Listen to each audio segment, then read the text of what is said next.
Oncology is a way to address many of the challenges and concerns and problems patients with cancer are dealing with in any given moment. And the way we do that is really by talking with the patient, sitting across from them, and asking them what issues they're struggling with, and then helping to design a care plan that can really integrate some of these modalities, things like yoga, acupuncture, nutrition, meditation, in a way that will help address some of the challenges they're facing. There are so many symptoms that our patients are struggling with that these kinds of services can help with. Some really common ones that I see all the time in my cancer patients are fatigue, nausea, pain, anxiety, and then some more technical ones that we see oftentimes from the treatments that we give our patients are neuropathy, vomiting, nausea, constipation. So we see a spectrum of very common distressing symptoms that patients have been dealing with for years and are looking for ways to manage them, maybe not with medications, maybe not with seeing additional specialists, and in a way that they have some control.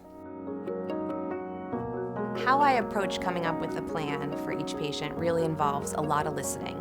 And so I listen to what symptoms the patient is struggling, what their treatment history has been, what kind of medications and treatments they're taking right now, and then really start to pull in many of the things about their life.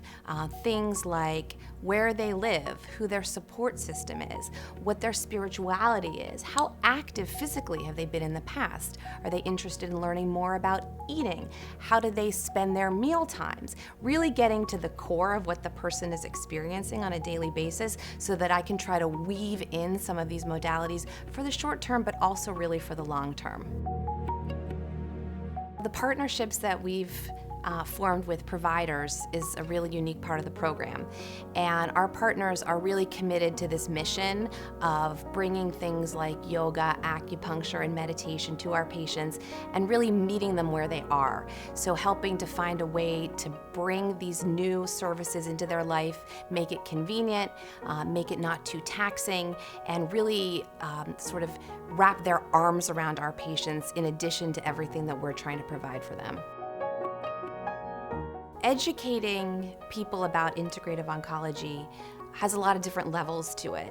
And I think this is, for many people, these are new terms or unfamiliar terms. So a lot of what we're doing is educating and engaging our staff and our community. So that means bringing them in to some of our activities, inviting them to try yoga in an early morning session, inviting them to a lunch and learn about aromatherapy, sitting down and sending an email to a physician colleague about exactly why I'm suggesting acupuncture for one of his or her patients.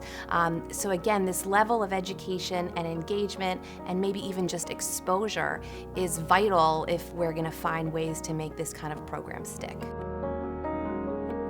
What we're doing at UPMC is trying to say, how can we look at this holistically? Because to pick a person out and define them by their diagnosis and their symptom may not be a really long-standing holistic approach to improve their quality of life.